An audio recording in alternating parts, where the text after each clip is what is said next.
bonsoir à toutes et tous. Merci Christophe de prendre le temps d'échanger avec tous ceux qui sont intéressés par ce qu'on va construire, ce qu'on a commencé depuis le début de l'année, puisque je vous rappelle qu'avec nos collègues allemands, avec la fédération, on a établi un premier contact au mois de janvier pour lesquels on avait convenu d'organiser début avril une rencontre avec les collègues européens.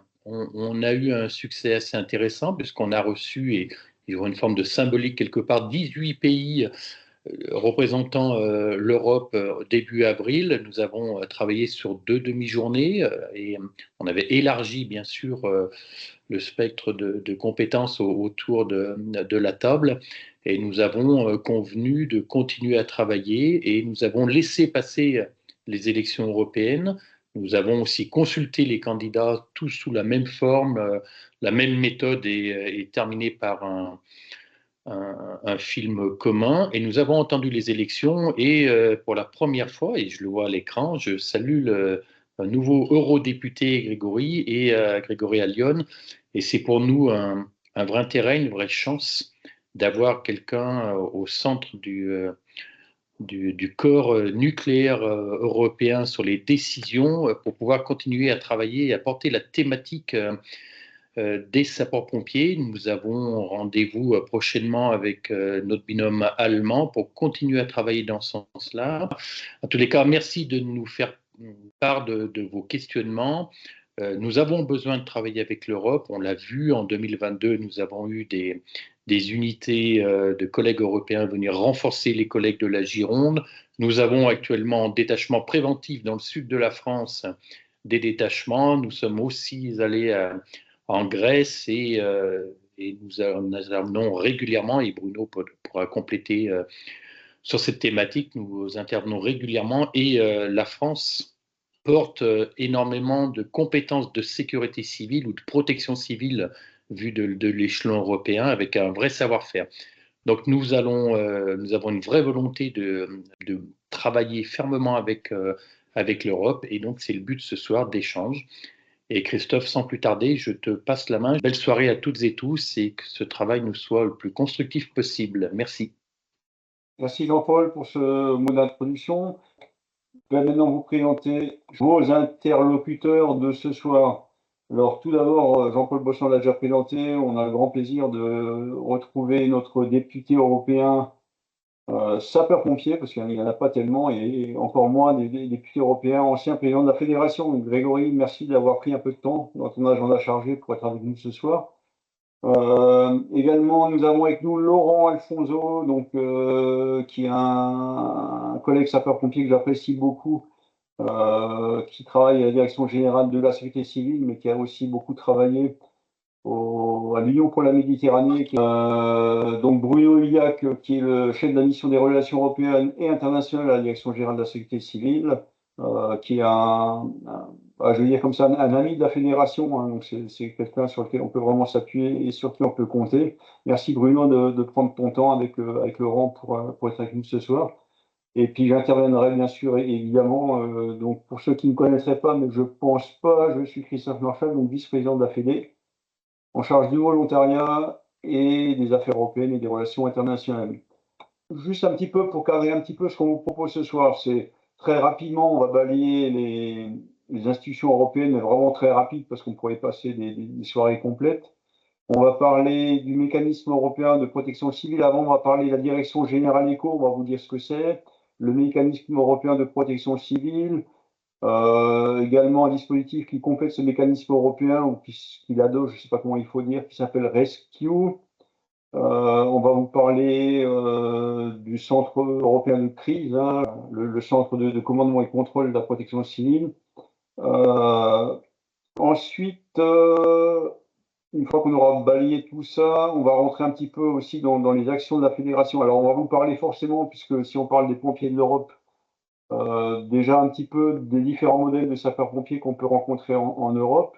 Et ensuite, un sujet qui nous préoccupe depuis des années et qui continue à nous préoccuper, donc c'est la directive européenne sur le temps de travail, avec les incidences que ça a déjà ou que ça peut avoir sur les sapeurs-pompiers en général, mais plus particulièrement sur le volontariat. Et puis, comme Jean-Paul Bossan l'a évoqué, ben, on regardera un petit peu tout ce qu'on fait derrière et tout ce qu'on a déjà fait, parce que la fédération a déjà beaucoup travaillé, et puis tout ce qui reste à faire et ce qu'on va continuer pour nous desserrer entièrement cet étau qui nous pèse. Voilà. Moi, je pense que je vais demander ou Grégory, notre député, vas-y, Greg, je te laisse la main. J'enchaîne un peu et en fait j'ai pris 15-20 minutes pour être avec vous et je vais vous présenter un peu l'intérêt d'y être. Après je laisserai les collègues en parler des institutions, mais je pense que voilà. Déjà vous remercier de m'avoir invité et vous remercier de faire cela. Moi je voulais intervenir sur l'intérêt de l'Europe et l'intérêt d'y être. Et je pense que des gens qui sont dans les relations internationales, et j'ai vu que vous aviez invité un beau parterre, feront que corroborer les propos que je vais tenir. En fait, juste vous indiquer que le travail qui est fait en ce moment par la fédération et par Jean-Paul et toute son équipe est remarquable, dans le sens où ils sont en train d'agréger toutes les fédérations sur un seul et un même objectif qui ne concernait à ce stade, visiblement, que les seuls Français. Or, le sujet du volontariat est un sujet européen et tout le monde en a bien pris conscience. Il faut que vous sachiez qu'au Parlement européen, sur les 720 députés qui y sont et qui y siègent, la plupart ont bien compris l'intérêt du volontariat dans ce moment. Ça va même plus loin que cela, c'est que Ursula von der Leyen, la présidente de la Commission, a même parlé de défense civile. C'est-à-dire qu'aujourd'hui, le sujet de la protection civile en arrive à la défense civile. Alors, ce n'est pas tout à fait les mêmes choses, mais il faut qu'on ait à l'esprit que si on regarde notre sujet uniquement pompier, on n'arrivera jamais à le faire aboutir. En revanche, si on commence à l'élargir en regardant tout ce qui est de la protection de notre territoire européen, tout ce qui est de la protection de nos outils économiques, de la population, etc., on arrivera à le faire valoir. Juste vous dire aussi que on a été durant l'été dans l'installation de ce qui s'appelle à l'Europe les top jobs, les jobs les plus importants, présidente du Parlement, présidente de la Commission, président et différents shadows, c'est-à-dire porteurs de sujets, de projets, coordonnateurs notamment des différentes commissions. Et le travail commence depuis la semaine dernière. Nous aussi, on a fait notre entrée un peu comme les scolaires. Et juste vous indiquer que les premiers sujets, alors il y a deux commissions qui nous concernent un peu, nous les pompiers et la sécurité civile, la commission Envie, qui est celle qui traite des sujets environnement, et vous en avez entendu parler notamment avec le sujet du pacte vert, vous savez, la contrainte de l'électrique, les carburants carbonés, etc., etc. C'est dans cette commission que ça se traduit, et c'est cette commission qui porte le sujet et le budget de la partie protection civile. Juste un éclairage en termes de budget. Le budget de la sécurité civile en France, c'est 5 et quelques milliards, d'accord. Le budget actuel de la protection civile à l'Europe, c'est 3 milliards. Donc, mettons-le déjà en rapport, ce qui veut dire que l'Europe ne pourra pas tout faire non plus. Et mettons-le à l'échelle de ce que l'on connaît en France. Mais avant Covid, le budget de la protection civile en Europe, c'était 600 millions. Donc, il a été multiplié par 5. Donc, vous voyez que très vite, on commence à être sur des sujets sensibles, les pandémies, les feux de forêt, Christophe l'a évoqué avec les prépositionnements. Il y a 900 millions qui sont destinés à l'achat de Canadair, 600 millions qui sont destinés à l'achat de Canadair, 300 millions donc dans les 900 millions qui sont destinés à l'achat d'hélicoptères, donc une montée en puissance de la protection civile. Donc voilà pour vous faire un état de l'intérêt, avec von der Leyen qui a proposé un discours assez incisif sur ces questions-là, et vous dire que le travail a commencé la semaine dernière et que ça fait partie des sujets qui ont, qui ont commencé à percoler dans la commission Envie que je vous évoquais. La deuxième commission qui est importante, c'est la commission Emploi, qui traite des sujets de tout ce qui est du statutaire ou de la protection des travailleurs. Vous imaginez bien que le sujet des fumées, des PFAS, etc., fait partie de cette commission-là. Donc, pour le député que je suis devenu, en fait, il y avait intérêt à se positionner en tant que titulaire dans ces deux commissions, ce que j'ai réussi, et ce qui n'était pas gagné d'avance, parce que normalement, on a un titulariat et une suppléance. Et là, j'ai les deux titulaires, je vous dirais que politiquement, j'ai commencé à jouer des coudes pour être dans ces deux commissions-là qui nous concernent sur tous les sujets. Donc, on a bien fait comprendre que le sujet était important et que, justement, il y avait dorénavant un pompier dans l'hémicycle parmi les 720 et que l'on allait se positionner. Vous dire aussi que le travail a commencé la semaine dernière et que ce jeudi, je suis en train de modifier tout mon agenda, ce jeudi, on reçoit la DG Eco et on va les écouter sur le bilan du mécanisme de protection civile sur les dernières années. On est en train de l'étudier avec l'équipe au Parlement. Et justement, cet après-midi, et Bruno va sourire, comme on a des collègues, notamment une collègue qui est positionnée à l'Europe, bien entendu que je ne vais pas oublier qu'on a des amis, qu'on a des gens qui savent. Donc cet après-midi, j'ai travaillé avec Claire justement sur ce bilan-là et qu'est-ce qu'il était intéressant de commencer à tisser, à amender et à faire en sorte que l'on progresse. Donc voilà les éléments qu'il faut que vous ayez. Je vous le dis aussi, en ce moment, vous avez compris qu'au gouvernement, il cherchait ce qu'on appelle des coalitions. Il faut que Fédération, DGSC, votre serviteur, la commission, on travaille tous ensemble pour faire avancer le budget sur la protection civile, les questions d'engagement citoyen. Et là, je peux vous assurer que je commence à collecter des députés qui ont la même sensibilité politique sur le sujet et notamment d'autres groupes politiques, des gens normaux avec qui on peut se parler, etc. Parce que là aussi, c'est terrible, mais à l'Europe, il y a le sujet de ce qu'on appelle le cordon sanitaire, le sujet de l'extrême droite et de l'extrême gauche. C'est plutôt compliqué pour faire des coalitions, mais tout le reste, on peut travailler ensemble. Vous dire qu'il y a des députés dont leur papa ou leur frère est pompier volontaire, ils ont entendu parler du sujet.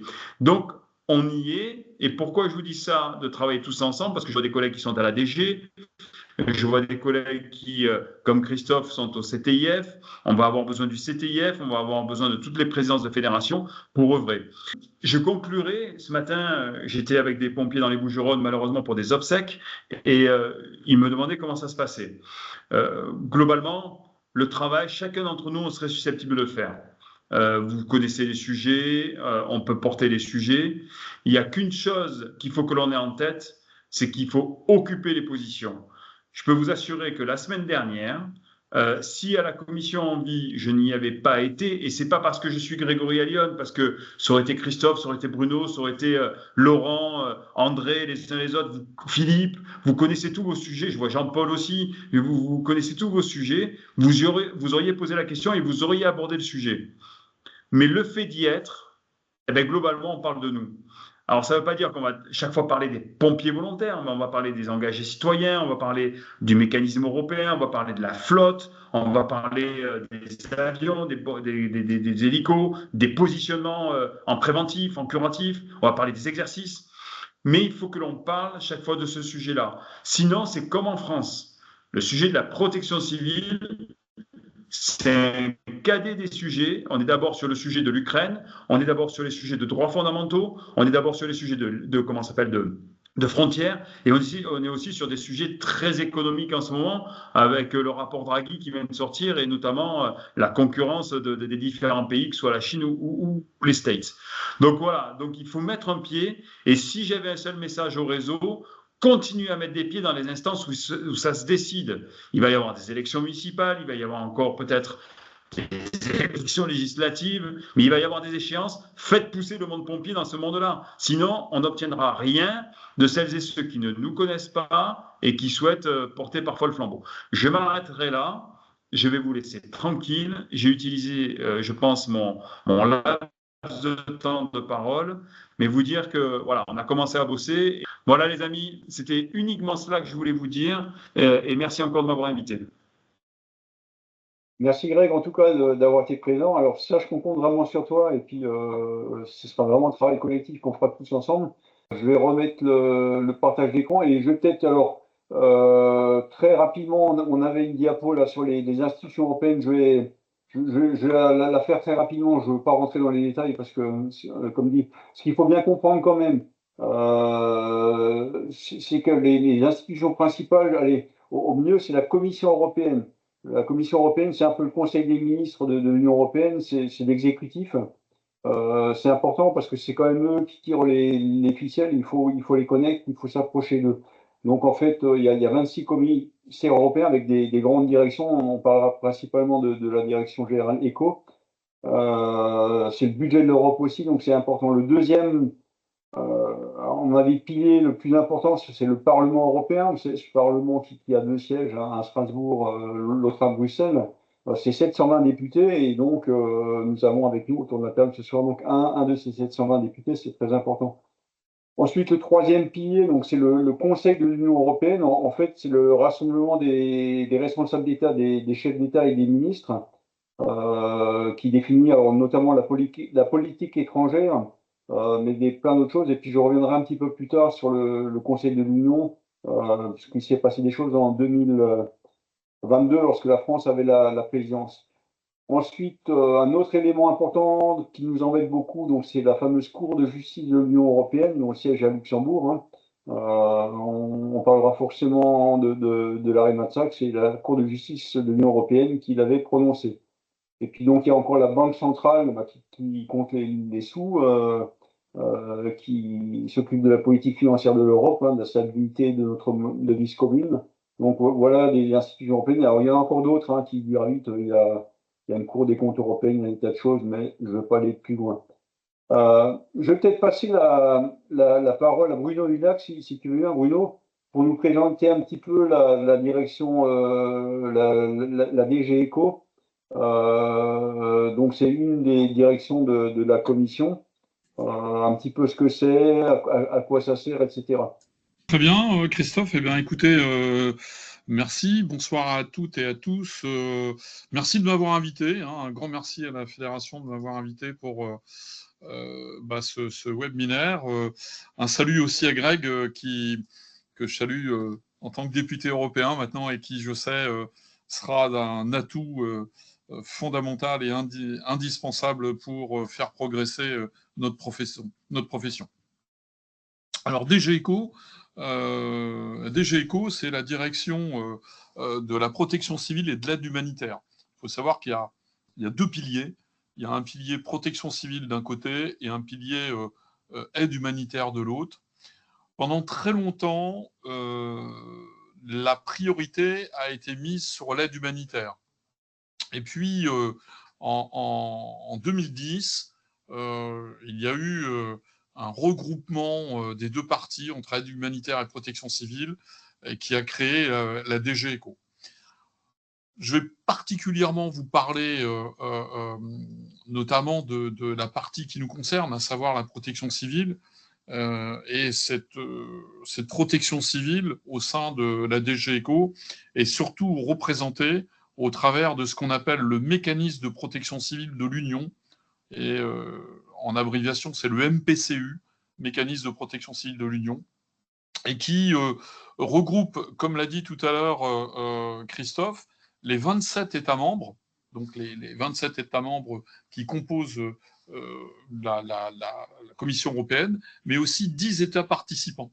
Alors les États participants, ce sont les États riverains, ce sont les États qui sont en passe d'adhérer à l'Union européenne, mais aussi depuis cette année, nous avons l'Ukraine qui a rejoint le mécanisme au 1er janvier, nous avons la Moldavie qui a rejoint aussi l'Ukraine, mais qui a rejoint le MPCU, et la Moldavie qui a rejoint le MPCU. Et ce qui fait qu'on a 37 États membres qui participent à ce mécanisme. Ce mécanisme, c'est un mécanisme qui a été créé en 2001, donc vous voyez qu'il est relativement jeune, et c'est un mécanisme qui a été créé pour créer de la solidarité entre les protections civiles européennes. Si on simplifie, on a constaté qu'avant 2001, chacun faisait un peu ce qu'il voulait dans son pays, et quand il se passait un événement grave, on avait recours aux accords bilatéraux. Est-ce que tu peux m'aider? Est-ce que tu peux venir pour me donner des moyens matériels? Et très vite, au niveau de l'Union européenne, on a compris qu'il fallait un petit peu coordonner tout ça et s'entraider au sein de l'Union européenne. Et c'est pour ça que ce mécanisme a été créé en 2001. Depuis 2001, il a été activé un peu plus de 700 fois. Alors ces 700 fois sont à relativiser au regard de la crise Covid d'une part et également du conflit en Ukraine. Néanmoins, tous les ans, il est activé, ce mécanisme. Il faut savoir que, pour vous donner un ordre d'idée, nous avons été en Grèce, nous avons été engagés en Grèce au mois d'août. Nous avons engagé un détachement par la route et nos avions. Ça s'est fait dans le cadre du mécanisme de protection civile de l'Union. Tout à l'heure, Christophe ou Jean-Paul évoquaient les renforts européens qu'on a eus en Gironde en 2022. Ces renforts ont été aussi demandés dans le cadre du déclenchement du mécanisme de protection civile de l'Union. Donc c'est vraiment l'Europe de la solidarité, l'Europe de l'entraide et l'Europe du secours, en quelque sorte. Au sein de ce mécanisme également, on dispose de tout un tas d'aides, que ce soit pour se former, pour échanger de la doctrine, échanger de la stratégie. Cette semaine, par exemple, nous avons 3 officiers qui sont en stage sur des formations européennes, pour certains en Italie, d'autres en Slovénie. C'est également l'envoi d'experts, experts dans différents domaines, que ce soit du feu de forêt, de l'inondation, des cyclones. C'est également, j'en ai parlé un petit peu juste avant, l'échange de connaissances au travers de ce qu'on appelle le Knowledge Network. Et c'est vraiment apprendre les uns des autres et faire en sorte d'améliorer notre réponse ou mieux se préparer. Alors, ça va de la prévention à la planification, en passant par la réponse, mais aussi ce qu'on appelle les lessons learned en anglais, le retour d'expérience, c'est-à-dire les leçons apprises, comment on peut mieux se préparer aux événements de demain. Il est clair que au sein de ce mécanisme, la France joue un rôle particulièrement important, puisque on est très présent dans la fourniture de moyens. Alors il y a ce qu'on appelle des réserves de moyens en termes de matériel et humain, et il y a aussi des moyens qui nous permettent de bénéficier aussi de l'aide de l'Europe, ce qu'on appelle le rescue, dans lequel la France est inscrite. Vous avez certainement dû entendre parler d'achat de futurs Canadair. L'achat de ces futurs Canadair européens qu'on a signés cet été va se faire au travers du rescue. C'est l'Union européenne qui va financer l'acquisition de ces Canadair au profit de la France, mais comme l'Union européenne l'a fait d'ailleurs pour les autres pays européens, que ce soit pour des avions ou des hélicoptères. Au sein de cette DG ECO, alors je vous ai parlé du MPCU, qui est l'organe, on va dire, de mobilisation des forces. On siège, nous, Relations internationales et la DGCGC, dans ce qu'on appelle 2 groupes. Un groupe qu'on appelle le PROCIV, Protection Civile, qui est un groupe de travail au sein du Conseil de l'Union européenne. Et on siège également à ce qu'on appelle le Comité de protection civile, le CPC, et qui est un groupe de travail au sein de la Commission européenne. Tout à l'heure, Christophe vous a présenté un peu les différentes structures de l'Union européenne. Vous avez d'un côté le Conseil de l'Union européenne et de l'autre côté la Commission européenne, 2 choses différentes, et on siège dans ces 2 groupes. Tous les ans, vous savez qu'il y a une présidence tournante qui a lieu tous les 6 mois. On est actuellement sous la présidence hongroise, et dans le cadre de cette présidence, il y a des réunions organisées sur la protection civile. Au mois d'octobre, donc dans un mois, on va participer à une réunion en Hongrie où le sujet sera les sujets qu'on a en commun avec tous les pays européens. On va parler du rescue, on va parler des enjeux de demain, on va parler de résilience, on va parler du conflit ukrainien également, et tout ça au travers de la réunion des DG, des directeurs généraux de protection civile, qui participent donc à ces réunions. En 2022, dans le cadre de la présidence française de l'Union européenne. Nous avions également accueilli cette réunion des directeurs. Pour nous, le sujet qui nous avait été particulièrement important de mener était, on va dire, la réponse de protection civile au regard du changement climatique, des enjeux du changement climatique, et on avait porté ça en termes de conclusion auprès de la Commission. Voilà, alors tout ça pour vous dire que sur la partie DG Eco, protection civile, nous avons l'habitude de travailler avec les différents pays européens. Notre travail au quotidien est d'échanger beaucoup avec eux. Juste avant cette réunion, j'étais avec les Grecs. On est vraiment en immersion avec eux. On participera au mois d'octobre à un très gros exercice en Allemagne, un exercice qui ressemblera un petit peu à Domino, mais avec une dominante tremblement de terre. Pour lequel beaucoup de pays européens vont participer. Nous participons à des formations, je l'ai dit, nous participons à des réunions pour améliorer la réponse, améliorer la prévention. On est complètement imbriqué dans cette Europe, je dirais, de la protection civile. Un petit mot sur ce qu'a dit notre député tout à l'heure, sur la défense civile. Alors, il y a, depuis le conflit ukrainien, une tendance à s'orienter sur de la défense civile, notamment au regard de la protection d'un pays et de la réponse auprès de sa population. Alors forcément, les pays qui sont les plus impactés dans cette vision de défense civile sont les pays du nord de l'Europe ou du voisinage de l'Ukraine. Je pense à la Roumanie, à la Moldavie, la Pologne, mais surtout aussi les pays du nord de l'Europe. Alors, sachant que c'est un enjeu aussi qui est véritablement fort au niveau de l'OTAN. Vous savez que NATO est très présent en Europe. NATO dispose aussi d'un groupe protection civile. Et il permet aussi à certains pays de s'équiper, notamment dans le NRBC. Et aujourd'hui, on essaye, nous, d'avoir cette...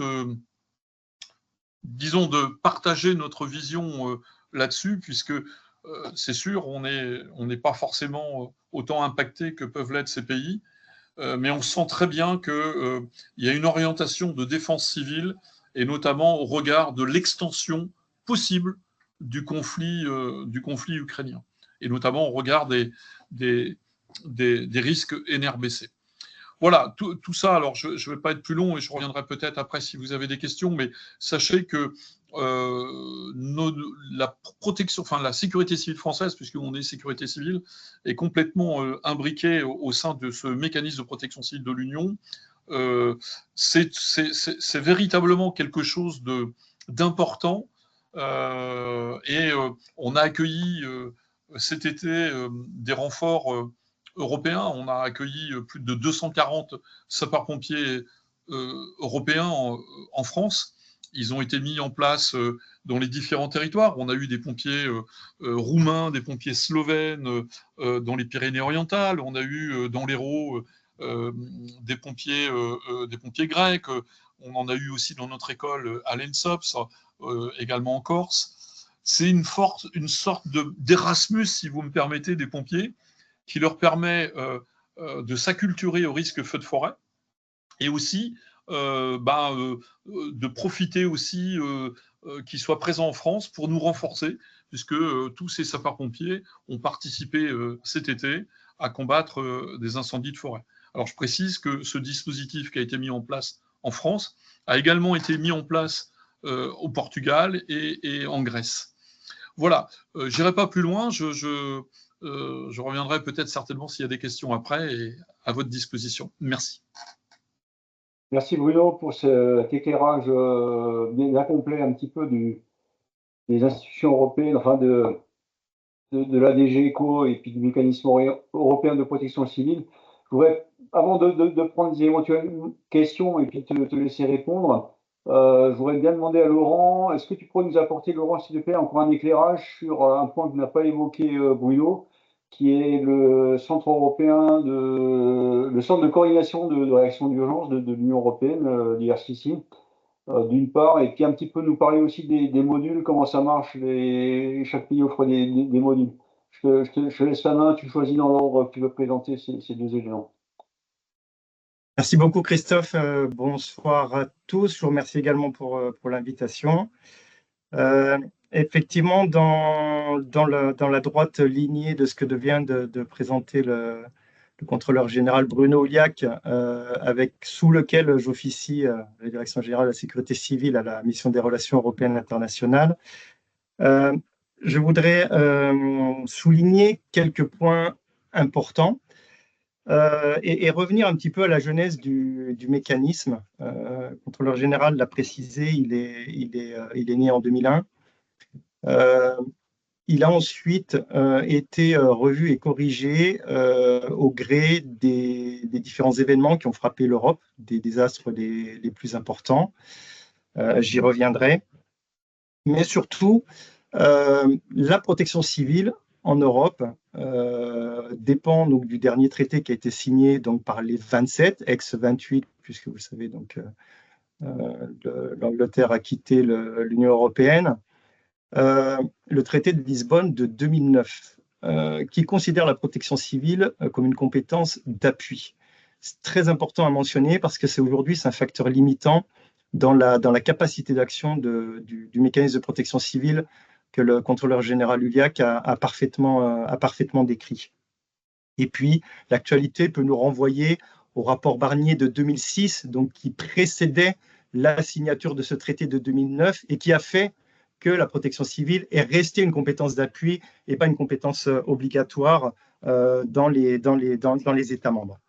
Ensuite, il y a une décision qui a été signée en 2013, qui est la décision fondatrice de ce mécanisme et qui a créé, et là je réponds en partie à ta première question Christophe, la réserve volontaire de capacité européenne qu'on appelle des modules, aujourd'hui qu'on appelle donc le CPP, la réserve européenne volontaire. Ça, c'est Rescue, c'est le deuxième niveau de réponse, c'est le deuxième instrument dont dispose le RCC, donc le Centre de coordination et de réaction à l'urgence. Dans le pool volontaire, aujourd'hui, on a environ 150 modules qu'on peut voir comme des équipes spécialisées et qui couvrent en fait tout type de désastre, compris dans le champ de compétences et périmètres de compétences de la protection civile européenne. Donc ça couvre les risques naturels, les risques technologiques et aujourd'hui les risques hybrides, comprenant le conflit en Ukraine, les conflits, les évacuations consulaires. Ce sont une extension du périmètre de la protection civile en Europe et pour lesquels, effectivement, tous les pays ne sont pas organisés ou dimensionnés de la même manière.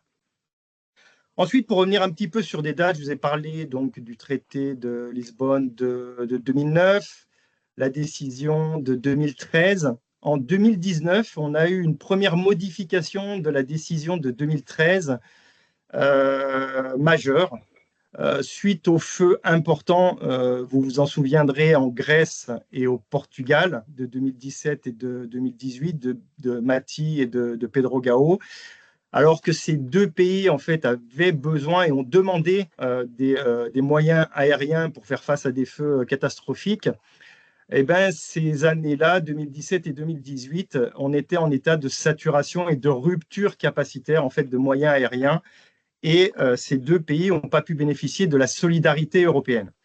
Et donc, c'est à la suite de ces événements qu'a été créé Rescue, qui est en fait complémentaire donc, à la réserve volontaire. Pour résumer, la réserve volontaire, quand un pays active le mécanisme, les pays peuvent proposer donc, des modules, des équipes spécialisées d'une manière volontaire. Ça a atteint ses limites. Donc, on a créé Rescue, où, en fait, avec une incitation financière très importante, la Commission européenne va financer à 100% des modules européens, et notamment dans le feu de forêt, mais pas seulement, pour que ce soit le RCC, donc le Centre de coordination et de réaction à l'urgence, qui engage directement ces moyens, et sans demander, en quelque sorte, l'avis aux États membres, pour pouvoir gagner en rapidité et en efficacité. Donc ça, c'était une deuxième étape importante en 2019, qui a commencé par le feu de forêt et qui est venu ensuite s'étoffer, notamment en matière de transport et logistique, de NRBC, et de capacité en termes d'énergie. Ça, c'est la résultante du conflit en Ukraine et de besoins de groupes électrogènes et de moyens donc en sources d'énergie extrêmement importants. Et puis, en 2021, on a une nouvelle réforme de cette décision fondatrice de 2013, suite au Covid, bien sûr. Et là, on a introduit des réserves stratégiques, des stocks stratégiques de contre-mesures médicales, de vaccins, de masques, de blouses, etc., etc. Et ça, c'est la conséquence du Covid. Donc, le mécanisme de protection civile de l'Union, il est apprenant, il s'enrichit, il s'améliore et il s'adapte au contexte. Et aujourd'hui, on essaye d'anticiper. Malheureusement, à cette époque, a été prélevé, comme le disait le député à Lyon, même si le budget a été multiplié par 5, passant de 600 millions à 3 milliards, à cette époque, on a prélevé plus d'1 milliard d'euros sur le mécanisme de protection civile de l'Union pour créer une nouvelle agence européenne qui s'appelle HERA, pour gérer justement ces urgences médicales et sanitaires, et qui a un petit peu grévé un petit peu le plan d'action de la Commission dans le cadre de l'extension du mécanisme de protection civile de l'Union. Et puis, où est-ce qu'on en est aujourd'hui? Eh bien, aujourd'hui, on en est dans des discussions de comment faire évoluer ce mécanisme de façon à ce qu'il soit encore plus agile, plus résilient, qu'il puisse anticiper les crises. Aujourd'hui, on est sur des crises complexes. On a travaillé et mis en place d'une manière institutionnelle, la DGSCGC sous l'autorité du contrôleur général Huliac, travailler à des scénarios dimensionnants, à des scénarios qui prévoient des simultanéités également de désastres. Ce n'est pas parce qu'on a la guerre en Ukraine qu'en simultané, on ne peut pas avoir effectivement une catastrophe nucléaire qui soit une conséquence directe du conflit, ou alors des tempêtes, ou alors des séismes. On a autour de la mer Noire une zone très exposée au risque sismique qui s'étend jusqu'à la Roumanie, et on peut avoir des simultanéités comme ça de désastres et de catastrophes. Donc, le mécanisme de protection civile travaille à cela, tant dans le volet capacitaire, mais également dans le volet d'anticipation et de sécurisation des réseaux de communication entre le centre de coordination à Bruxelles et le centre de coordination nationaux dans les 37 États membres et participants au mécanisme, comme l'a souligné également le contrôleur général Bruno Huliac. Donc aujourd'hui, ça passe par la modernisation d'une plateforme collaborative qui existe et qui s'appelle C6, dans lequel sont enregistrés tous les modules, équipes spécialisées certifiées, tant dans le pool volontaire que le rescue. Et aujourd'hui, on va vers une plateforme modernisée pour y introduire des outils d'aide à la décision, puisque je vous ai parlé de simultanéité d'événements, mais aujourd'hui, le RCC, et demain encore plus, sera confronté à prioriser des engagements de moyens à différentes parties, endroits du territoire européen, qui, par définition, a tendance à 37 pays à s'étendre. Et donc, on accroît les délais de déploiement.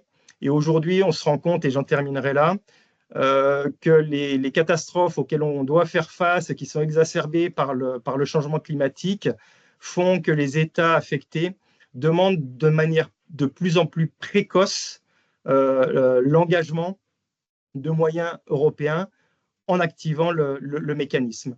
D'où le prépositionnement sur le feu de forêt pour être au plus près des catastrophes prévisibles. Celles-ci, elles le sont avec le feu de forêt parce qu'on a une temporalité avec la saison estivale. Demain, on peut réfléchir également à une temporalité sur le risque inondation. Pourquoi pas sur des grands événements. On a eu la Coupe d'Europe en Allemagne, on a eu les Jeux Olympiques en France, donc tout ce qui pourrait être prévisible. Et puis vraiment, tout dernier point, aujourd'hui, un questionnement sur le devenir du mécanisme de protection civile de l'Union, qui à la base était fait pour une solidarité entre États européens, et ça n'a pas été mentionné jusqu'ici. Ce mécanisme de protection civile de l'Union, comme vous le savez, il est offert au monde entier, et en fait à tous les États dans le monde. Et ça, également, en termes de simultanéité, à un moment donné, ça peut provoquer des risques de rupture capacitaire. Les engagements sont de plus en plus longs. Quand on est au Canada, quand on est en Bolivie ou quand on est en Turquie, c'est des déplacements qui sont longs à mettre en œuvre. On est déployé pour plusieurs semaines, voire plusieurs mois dans certains cas, quand on parle d'hôpitaux de campagne. Et il faut continuer à conserver une réserve, une capacité sur le territoire européen, au risque, encore une fois, de ce qu'avait prévu Rescue, d'avoir un deuxième rideau de réponse, peut-être d'avoir un troisième rideau de réponse dont les termes seraient à définir et qui nécessite de plus en plus de ressources matérielles, en équipement, en véhicules, en moyens aériens et bien sûr en personnel. D'où la question du volontariat qui est une solution possible et envisagée par de nombreux États en Europe. Voilà, j'en ai terminé. Excusez-moi d'avoir été un petit peu long. Merci Laurent, ça a été très intéressant. Justement, le volontariat, on va en parler tout de suite. Mais avant de passer à la deuxième partie de ce webinaire, effectivement, qui va regarder plus un petit peu les sapeurs-pompiers et le volontariat. Mais Laurent, Bruno et Grégory, n'hésitez pas à intervenir autant que besoin. Une des questions que vous aviez posées lors de l'inscription, c'était un petit peu quels sont les différents modèles d'organisation des sapeurs-pompiers en Europe. L'Europe, c'est un de ces pays membres, donc je ne connais pas forcément tout, mais quand même, à force de voyager, je commence à me faire une idée. Très, très clairement, il n'y a pas en Europe un seul modèle de sapeur-pompier. Déjà, concernant les statuts, il y a bien sûr le volontariat dans beaucoup de pays, mais pas dans tous, et reste le pilier principal. C'est pratiquement 3 millions de citoyens engagés qui sont sapeurs-pompiers volontaires au sein de l'Union européenne. Donc, c'est pas rien. On va regarder ces chiffres. Alors, ils sont plus tout à fait à jour. Ils datent de 2019, mais ça vous donne quand même un petit peu une idée de la place du volontariat dans les différents pays membres. Alors, en tête du hit parade, il y a l'Allemagne, mais l'Allemagne, c'est plus de 80 millions d'habitants. Mais c'est 1 million de sapeurs-pompiers volontaires. Alors, ils sont passés maintenant un petit peu sous la barre du million, mais très clairement, donc c'est le gros contingent, c'est l'Allemagne. Ensuite, c'est la Pologne qui a 260 000 sapeurs-pompiers volontaires. Le troisième pays, je ne veux pas faire un hit parade, mais c'est l'Autriche.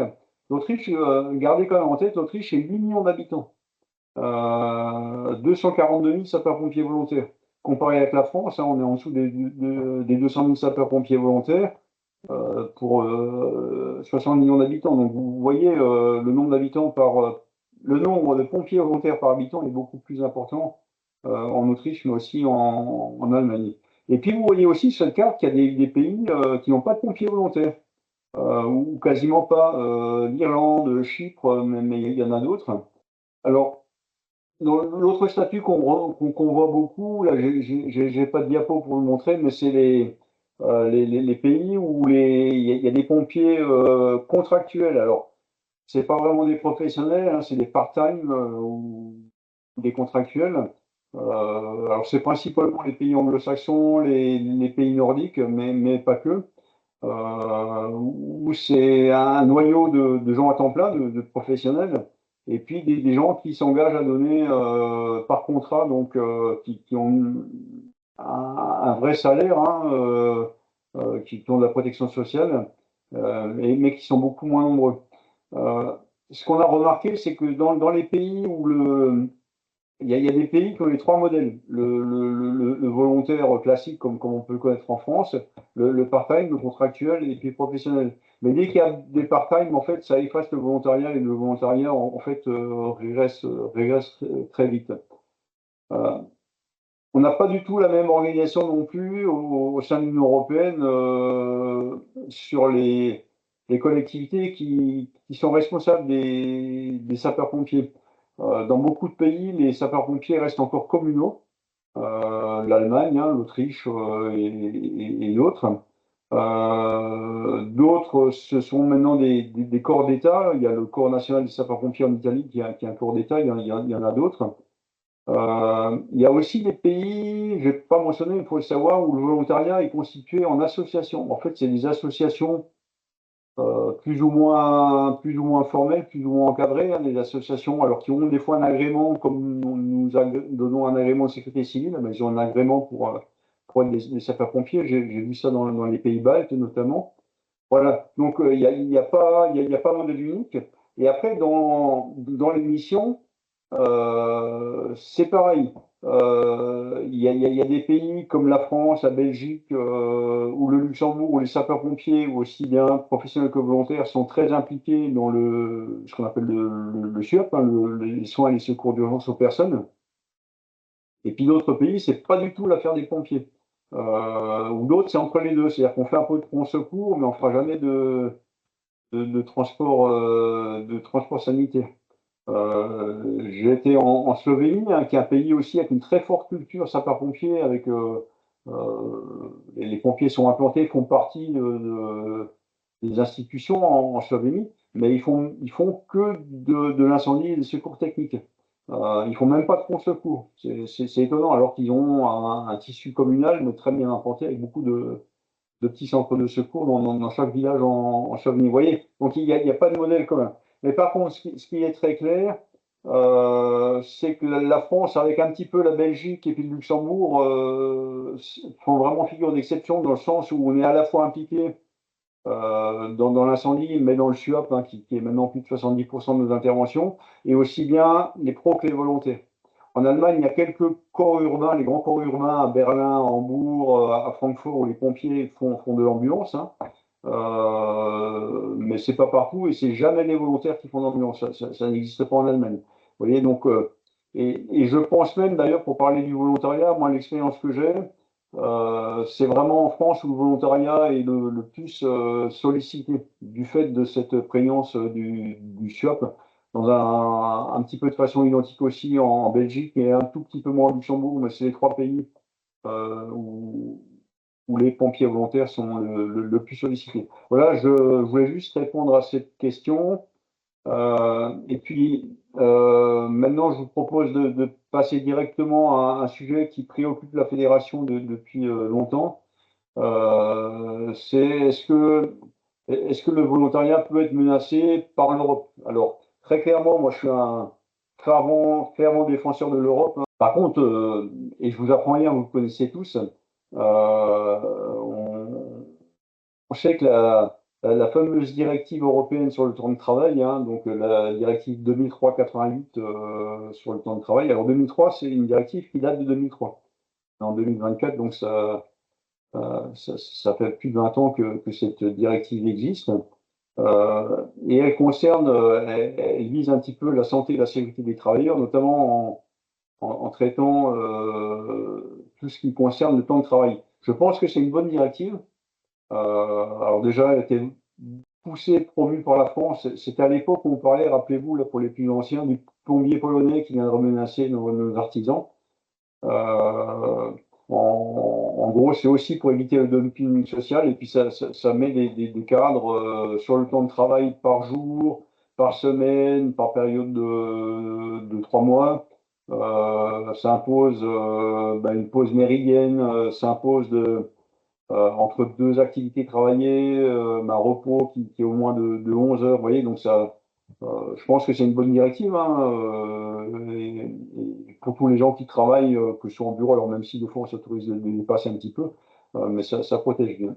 Sauf que Sauf que si on applique un petit peu toutes ces préconisations ou ces contraintes horaires aux sapeurs-pompiers volontaires, le volontariat tel qu'on le pratique ne marche plus.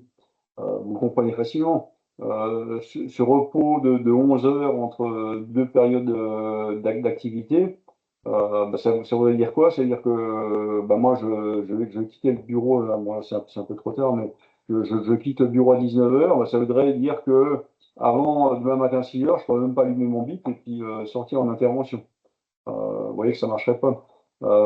Pire encore, je suis astreint à la maison, je suis bipé au VSAD à 4 heures du matin. J'ai de la chance, l'hôpital n'est pas très loin, je rentre à 6 heures. Je pourrais imaginer, bon, je prends ma douche et puis je me prépare pour aller au travail. Eh ben non, comme je suis rentré à 6 heures, si j'applique les contraintes de la directive, je ne peux pas embaucher donc avant 5 heures de l'après-midi. Mon patron, je peux lui expliquer une fois, mais pas deux. Vous voyez, donc c'est une vraie menace. Et puis, comme Bruno Huliac est avec nous, moi, ça fait maintenant, je commence à être un petit peu un vieux à la Fédé, si je peux parler ainsi. Et puis, on travaillait déjà dans les groupes relations internationales à la Fédé. Et puis, c'est dans ce groupe-là que j'ai entendu parler pour la première fois de la DETT. Et puis, c'était il y a bien 15 ans ou 20 ans, c'était bien avant 2018, l'arrêt Matsac. Et puis, on nous disait déjà, la DETT, ça, il faut qu'on fasse gaffe, ça peut être une menace pour le volontariat. Et puis l'étau s'est vraiment resserré en 2018. Alors, on l'a suivi de loin, hein, mais par cet arrêt de la Cour de justice de l'Union européenne, rappelez-vous, je vous l'ai présenté en début de webinaire. Et puis, alors, le contexte, c'est quoi? C'était un pompier volontaire hein, qui s'appelait Rudy Matsac, pompier volontaire à la ville de Nivelles. Qui prenaient des astreintes à domicile. Alors, les Belges, dans leur vocabulaire, eux, quand ils parlent d'astreinte, ils parlent de garde, mais c'est pas la garde poussée à la caverne, hein, c'est l'astreinte à domicile. Et puis, il a tout simplement attaqué sa commune au tribunal arbitral du travail, hein, c'est l'espèce de prud'homme en Belgique, en disant, moi, quand je suis d'astreinte à la maison, je veux être indemnisé comme quand je suis de garde à la caserne ou comme quand je suis en intervention. Bien sûr, le conseil municipal de Nivelles a bien vu que ça ferait des millions d'euros à sortir, parce que bien sûr, il demandait du rétroactif, il demandait ça pour tous les pompiers de son centre de secours. Et puis donc, le maire de Nivelles pas le maire de Nivelles, le tribunal arbitral local n'a pas su quoi répondre, c'est monté au tribunal fédéral du travail qui n'a pas su quoi répondre non plus et qui a posé une question, pas une question de constitutionnelle, mais une question à la Cour européenne de justice en disant Cour européenne de justice, vous en pensez quoi?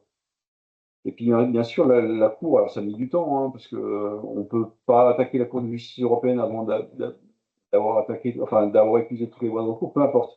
Le juge européen, qu'est-ce qu'il a dit? Il a dit, effectivement, moi je considère que le sapeur-pompier, même si c'est involontaire, il doit être considéré comme travailleur au sens de la directive européenne du temps de travail, pas sur les deux aspects. Et ça, c'est un coup de massue, parce qu'en plus, il n'y a pas moyen de faire appel à ce moment-là. Par contre, il a renvoyé Rudy Matsac dans ses gonds, parce qu'il a aussi dit, la directive européenne, elle ne parle pas du tout de rémunération. Rudy Matsac, son souci, ce n'était pas le temps de travail, c'était la rémunération.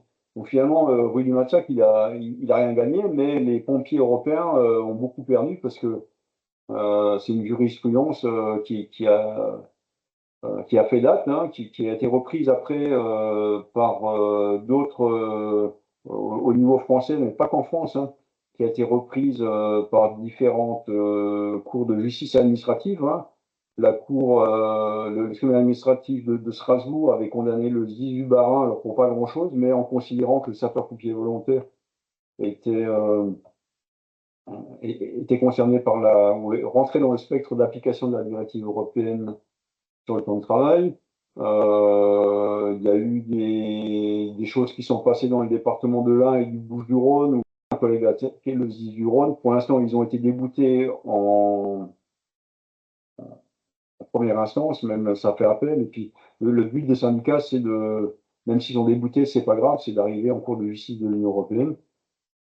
Plus récemment, le SDIS de la Moselle, le SDIS 57, a été aussi attaqué par un syndicat sur des histoires de durée d'astreinte, voilà, enfin, des trucs à la con. Marcel pourra peut-être compléter s'il faut. Le SDIS 57 a fait appel. On verra ce que le juge administratif d'appel dira. Et puis on verra si ça ira. Alors, ça mettra quelques années. Est-ce que ça ira en Conseil d'État, qui est le dernier recours au niveau national, et puis après au niveau de la Cour de justice de l'Union européenne. Alors, on a bien sûr un certain nombre de garde-fous en France, mais les garde-fous ne suffisent pas toujours. Il y a déjà la loi volontariat de Nicolas Morel-Huissier, hein, sur laquelle la Fédé avait beaucoup travaillé, puis on a beaucoup contribué à tenir la plume. Donc c'est la loi du 20 juillet 2011 qui a quelques articles très intéressants, notamment l'article 1er, qui dit bien que l'activité du pompier volontaire n'est pas exercée dans un cadre professionnel, mais dans des conditions qui lui sont propres, et qui dit bien aussi que ni le Code du travail ni le statut de la fonction publique ne lui sont applicables. Malgré tout, j'ai cité des contentieux ont déjà été sont déjà tombés, et puis les juges administratifs s'assiedent des fois un petit peu sur la rédaction telle qu'elle est prononcée. Voilà. Donc, est-ce que le volontariat est menacé? Oui, je pense. Alors, il n'est pas menacé immédiatement. Se rajoute quand même un certain nombre de facteurs. Regardez en bas aussi le fameux Comité européen des droits sociaux. Alors, le Comité européen des droits sociaux, c'est quoi? C'est une instance du Conseil de l'Europe. C'est pas le Conseil européen qu'on a vu en un sens. C'est vraiment le Conseil d'Europe, c'est une institution plus ancienne qui regroupe l'ensemble des pays européens, mais qui va beaucoup plus loin. Ça va jusqu'en Russie, hein, donc même s'ils sont actuellement suspendus, vous voyez, donc ça ratisse large. Ce comité européen des droits sociaux, en fait, suite à une injonction des syndicats, a conclut aussi un rapport assez important. Alors déjà, dans les attendus, ils considèrent que le sapeur-pompier volontaire est soumis à la directive. Il dit aussi, alors même si c'est pas vraiment, il ne considère pas que c'est un travailleur directement, enfin il dit Boudet, mais en gros il dit les sapeurs-pompiers volontaires font le même travail, c'est pas le mot activité qu'il utilise, hein, font le même travail que les sapeurs-pompiers professionnels. Donc il dit deux choses. Il dit il faudrait les indemnités à la même hauteur qu'un pompier professionnel, en application du principe qui est dans la Charte européenne des droits sociaux, à travail égal, salaire égal. On n'a pas le droit de payer quelqu'un moins parce que c'est une femme, parce que c'est un pompier volontaire. Voilà. Et la deuxième chose qu'il dit au passage aussi, la France, vous n'êtes pas bon parce que l'activité de sapeur-pompier volontaire, enfin, c'est un métier dangereux. Il le démontre, et puis vous prenez des mineurs, parce que vous faites pompier volontaire à partir de 16 ans, et vous faites exercer à des mineurs un travail dangereux. Et c'est pas bien. Voilà. Donc, tout un tas de faisceaux, en fait, qui font que cette directive et l'arrêt Matsac sont de plus en plus pesants. Alors, bien sûr, parmi les garde-fous, on met des limitations dans les SDIS. Vous avez aussi vu forcément le rapport de l'inspection générale de l'administration et de l'inspection générale de la sécurité civile, qui propose aussi de mettre un certain nombre de garde-fous. Alors, les deux principaux, mais qui font beaucoup réagir, c'est de limiter le nombre d'activités en garde, hein, que peut faire un sapeur-pompier volontaire à 600 heures par an. Et puis la deuxième mesure qui pose vraiment problème dans certains départements, c'est dire la fameuse activité que font nos jeunes sapeurs-pompiers volontaires, qui sont les saisonniers, qui sont prévus actuellement, hein, qui sont tout à fait possibles par le code de la sécurité, intérieure, pardon.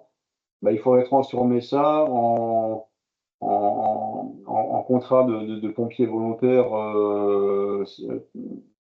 temporaire, ce qui est possible aussi. Hein. On peut très bien embaucher un pompier volontaire pour un remplacement, par exemple, comme pompier pro. Mais là, il proposerait de faire ça aussi dans le cadre du volontariat. Donc, ouais, tout ça, ça pose vraiment problème. Puis la DGSC avait aussi à un moment pensé écrire des choses et puis réglementer encore plus. Sauf que moi, le raisonnement que je me fais, c'est que si on réglemente l'activité de pompier volontaire du fait de la DUTT, qu'on réglemente, ça c'est normal, on a quand même tout le code de la sécurité intérieure qui s'occupe bien de nous, mais si on le réglemente du fait de la DUTT, c'est qu'on accepte de fait que le sapeur-pompier volontaire est un travailleur, parce que la DUTT s'applique aux travailleurs, elle s'applique pas au patron, par exemple. Le patron, il peut travailler dans qui veut.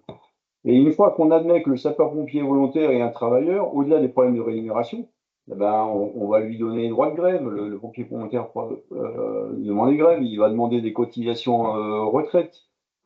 Et puis en fait, ce sera la fin du volontariat. C'est ce que j'observe en Belgique, où forcément géographiquement, ils sont les premiers concernés par l'arrêt Matsac. Le volontariat s'est professionnalisé et les cadres de pompiers belges me disent aujourd'hui, en fait, on se pose vraiment la question de maintenir le volontariat, parce que les volontaires commencent à nous coûter presque aussi cher que les professionnels, et je trouve que c'est terrible. Pourquoi c'est terrible? Parce que je reste convaincu que le volontariat est extrêmement important dans tous les pays européens. Alors pourquoi, oui, pour le secours du quotidien dans les zones urbaines ou périurbaines, on pourrait remplacer ça par des professionnels. Sauf que ça coûterait au passage 4 milliards d'euros en plus. Mais dans les zones rurales, vraiment très rurales, en fait, alors soit on aurait des délais d'intervention encore plus éloignés, ou on aurait une dégradation forcément du service. Et puis, on est quand même dans un contexte, ça a été évoqué, Grégory Allione en a parlé, de changement climatique, ce qui fait que les phénomènes liés au dérèglement du climat, alors que ce soit les sécheresses avec les feux de forêt en corollaire, soit les grosses inondations, seront de plus en plus fréquents, ça on peut faire comme on veut. Et pour faire face, il faut du monde sur le terrain. Il faut, quand il y a eu les feux de forêt en Gironde, c'était des milliers de sapeurs-pompiers sur le terrain en même temps. Et ça, si on n'a qu'un corpus de professionnels, on n'aura pas cette force vive facilement mobilisable, bien organisée. Donc oui, il faut absolument, je pense, protéger le volontariat. Ces menaces dont je vous fais part, alors moi je suis régulièrement sollicité, il y a des pays qui se sentent un peu moins menacés parce que le volontariat est beaucoup plus bénévole, moins sollicité que chez nous, mais mes collègues finlandais me téléphonent souvent, Christophe, on en est où? Nos collègues hollandais se sont très concernés, les Allemands qui pendant longtemps disaient l'Irul, ça n'a qu'un problème, ils commencent à se rendre compte que dans les zones urbaines, ils font aussi de la garde, les volontaires, et qu'il y a aussi maintenant de la pression. Il y a eu des jugements d'ailleurs en Allemagne aussi qui ont posé des problèmes. Donc voilà, les taux se serrent. Alors, maintenant, ceci étant dit, qu'est-ce qu'on fait? Qu'est-ce qu'on fait? On ne reste pas les bras croisés et je vous assure que la fédération, depuis des années, se mobilise. Je pourrais vous sortir une pile de courriers d'action, de choses qu'on a fait, on a mobilisé à chaque élection européenne les candidats députés pour leur dire qu'est-ce qu'on fait. Là, j'ai sorti une photo là qui date de 2000, qui est vieille, qui date de 2018 de mémoire, où vous voyez Grégory Allione, qui était à l'époque président de la Fédé, avec les présidents des fédérations allemandes, autrichiennes et néerlandaises. On avait déjà signé un manifeste en disant stop à la DUTT, les sapeurs-pompiers volontaires ne sont pas des travailleurs. En 2022, rappelez-vous, la France avait pris la présidence de l'Union européenne et on a obtenu, grâce au travail de la Fédé, avec l'appui de la DG,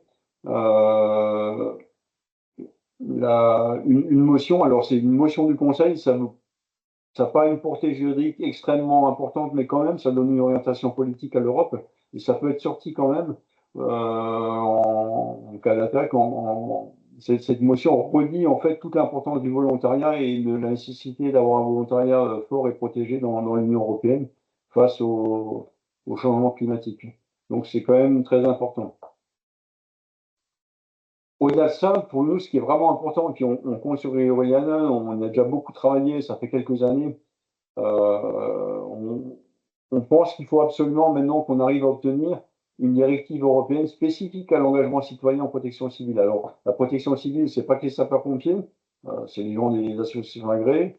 En Allemagne, on a le THV ou le THW, en fait, Technische Hilfswerke, qui est vraiment une institution très forte, mais qui fonctionne pratiquement que avec des volontaires, même s'il y a un corpus professionnel qui pilote.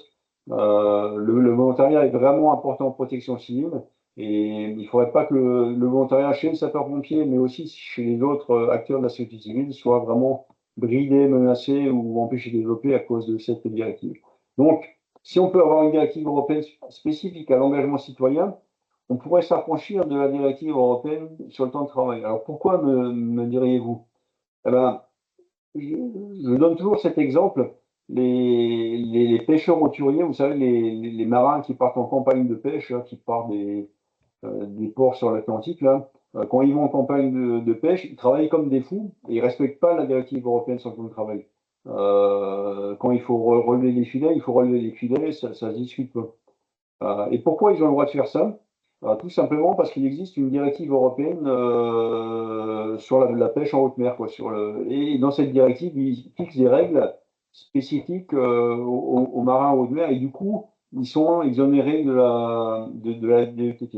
Alors bien sûr, la Fédé, on avait premier réflexe, hein, on s'était dit, on était à Bruxelles un certain nombre de fois, on a rencontré, on a parlé de la DG Emploi, les commissaires pour dire, bah, écoutez, lorsque la directive sera révisée, sortez-nous spécifiquement. Alors deux choses, la directive depuis 2003 n'a jamais pu être révisée parce que c'est tellement compliqué, tellement sensible. Malgré les tentatives, ça n'a pas abouti. Mais elle n'est pas prête d'être révisée, d'une part. Et de toute façon, les fonctionnaires de Bruxelles nous ont bien dit, Monsieur Marchal, vous êtes bien gentil, mais si j'enlève les sapeurs-pompiers volontaires du champ d'application de la directive dans une révision, il y a des tas d'autres gens qui vont venir me voir en disant bah, les moniteurs de colonies de vacances, quand ils gardent les gosses aussi, ils ne peuvent pas respecter les. Voilà. Et puis j'y arriverai pas. Donc clairement, on ne l'aura pas. Donc il faut qu'on ait cette directive spécifique. Cette directive spécifique, on a déjà à la PD avec un certain nombre de bonne volonté écrit un draft, un brouillon. On est prêt à aller plus loin. Et je pense qu'on a convaincu quand même, convaincu nos collègues européens, puisque en avril de cette année, le 8 et 9 avril, on a invité, Jean-Paul Bossan l'avait dit en introduction, l'ensemble des organismes représentatifs, souvent des fédérations, mais pas toujours, des fois c'est directement des organismes officiels d'État, parce qu'il n'y a pas forcément des fédérations comme la fédération française ou allemande dans tous les pays membres.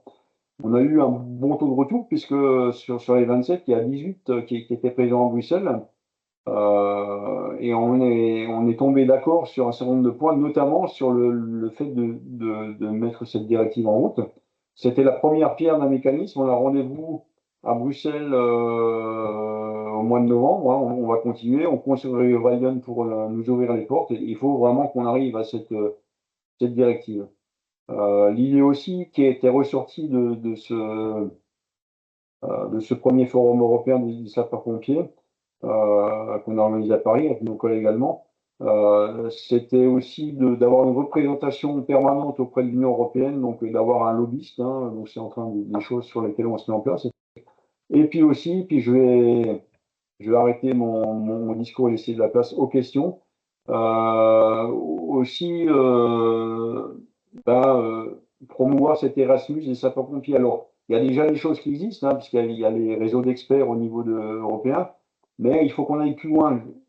On voit de plus en plus, hein, Laurent l'a bien dit, des pompiers européens qui viennent chez nous, qu'il faut accueillir, des pompiers français qui partent, sauf que j'avais discuté, moi, avec la colonne autrichienne qui était venue en Gironde en 2022.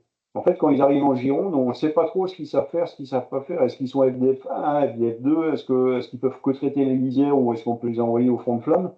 On ne sait pas trop, parce qu'il n'y a pas de cursus commun. Pire encore, un pompier, allez, je prends un pompier professionnel qui dit, je voudrais poursuivre ma carrière dans un autre pays membre de l'Union européenne. On ne peut pas, il n'y a pas de reconnaissance des titres et des diplômes. Alors qu'un infirmier qui est formé en Allemagne peut exercer en France, un vétérinaire qui a été formé en Belgique peut travailler en Espagne, ou un médecin formé en Roumanie peut très bien travailler en France parce qu'il y a eu c'est des gens. Donc je suis vraiment convaincu qu'il faut qu'on arrive à avoir une qualification reconnue au niveau européen et même aller plus loin qu'un pompier volontaire aussi. Regardez, je vois André Gachelot là, qui est dans le 54. Pourquoi un pompier volontaire qui travaille au Luxembourg ne pourrait pas être pompier volontaire la journée parce que son boulot lui permet au Luxembourg et le soir et le week-end être pompier volontaire en Moselle ou en Meurthe-et-Moselle. Aujourd'hui, c'est pas possible. Ou alors il faudra refaire toutes les formations des deux côtés, vous voyez, alors que entre la France et le Luxembourg, on travaille vraiment de la même façon, à quelques détails près. Voilà, j'ai été bien long, mais je pensais que c'était important de vous donner un petit peu un aperçu de ces menaces de la DETT et de ce qu'on fait au niveau de la Fédé, mais pas que de la Fédé des pompiers français, mais aussi des autres fédérations européennes. Pour préserver, et je pense extrêmement important, il faut qu'on arrive à préserver ce volontariat, même si je sais qu'il y a des pays où il n'y a pas de volontariat et les secours sont. Mais le citoyen il perd quand même, et le citoyen sera vraiment gagnant si une partie de la population, une partie d'entre eux, prennent part donc, à la protection civile. Ou est-ce que Laurent, Grégory ou Bruno, pardon, souhaiteraient compléter ou apporter un commentaire? Donc Christophe, c'était très clair, hein, c'est Bruno là. En tout cas, il est vrai que il faut défendre le modèle du volontariat, et notamment, je pense que l'initiative justement de porter cet engagement citoyen du volontaire en Europe est quelque chose qui est important. Et je pense qu'au début, effectivement, on était peut-être les premiers à bouger, mais on voit bien que maintenant d'autres pays bougent. Ils sont inquiets aussi pour leur modèle, hein. Tu citais les Allemands. Les Allemands sont inquiets. Et malgré le nombre de volontaires, tu l'as justement dit tout à l'heure, hein, il y a quelques temps en arrière, les Allemands étaient à un peu plus d'1 million de volontaires. Ils sont descendus sous la barre du million. Je crois qu'ils sont à 960 000 maintenant. C'est symbolique, hein, et donc je pense qu'il faut se battre pour garder ce modèle. C'est un modèle qui est la force des territoires. Moi qui étais directeur dans un SDIS dans les territoires de France, sans notre modèle de proximité et qui permet de porter secours dans des villages qui sont un petit peu isolés, il n'y aurait personne parce qu'il y a tout, en quelque sorte, il n'y a plus de réponse sur le terrain et il faut garder ça. Il y va un petit peu de la protection de la population et je crois que tous les pays sont touchés. Voilà, je referme la parenthèse. Merci Bruno pour cet éclairage et cette position. Est-ce qu'il y a des questions qui sont au fil de l'eau? Oui, nous avions des questions. Alors, je vais le faire un peu dans le désordre.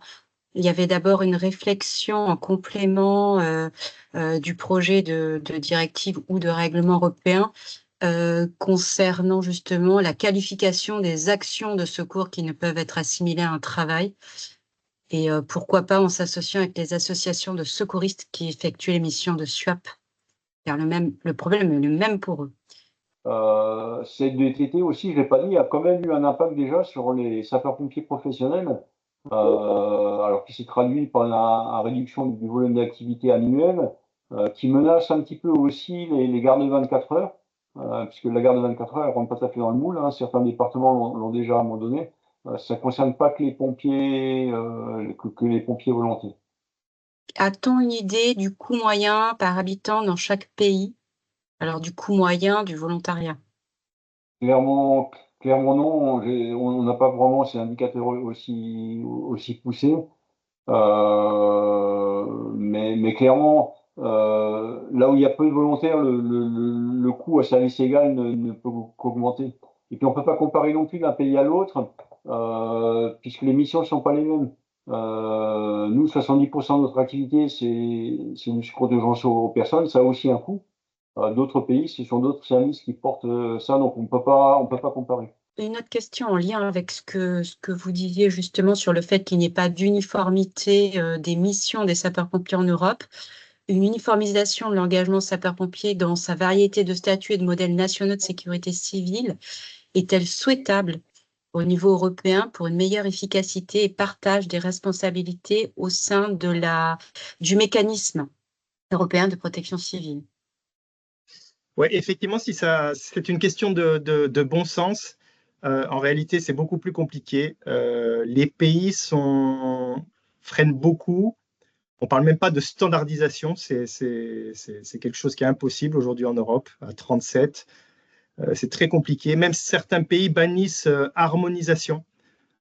Pour vous dire, il y a des pays qui sont très accrochés à leurs organisations, qui sont convaincus de l'interopérabilité, mais qui souhaitent conserver vraiment leur organisation, leur système, leur technique, leur protocole, et demandent à l'Europe, qui finalement est juste son rôle en termes de compétences d'appui, d'organiser la coordination et cette interopérabilité entre les systèmes et entre les unités opérationnelles. Donc là, il y a beaucoup de travail, et sans oublier non plus les problématiques nationales qu'il peut y avoir entre des professionnels et des volontaires. J'ai notamment l'exemple espagnol en tête, où le modèle du volontariat est complètement banni par les professionnels qui n'en veulent pas du tout, avec un système professionnel qui est éclaté entre des régions, des consortiums provinciaux et des communes. Donc voilà, tout ça fait que c'est très compliqué de trouver une jauge, une moyenne. Malgré tout, c'est dans ce sens-là qu'il faut aller, parce que c'est un besoin, et les catastrophes ont prouvé qu'on aura de plus en plus besoin de se déplacer les uns chez les autres, donc de trouver des troncs communs, en fait, un corpus, une base doctrinale commune. Et l'Erasmus, je pense, est une bonne approche, peut-être sur une base volontaire, créer des formations communes, s'appuyer sur les universités, sur des masters, sur des bachelors. Tout ça, c'est uniformisé au niveau du système éducatif, et peut-être ça peut être un point d'ancrage après pour basculer sur un volet plus opérationnel des choses. Merci beaucoup, Laurent, pour cet éclairage que je partage. Et je pense qu'il faut accepter et puis laisser un petit peu de diversité. En fait, il ne faut pas vouloir forcément tout uniformiser, mais il faut avoir des valeurs communes. Les fondamentaux, il faut qu'on les partage, ils sont importants. Le service aux populations, l'efficacité, nos valeurs de sapeurs-pompiers qui sont intrinsèques. Mais je suis convaincu, pour aller beaucoup, que ce sont vraiment des valeurs partagées dans les différentes organisations.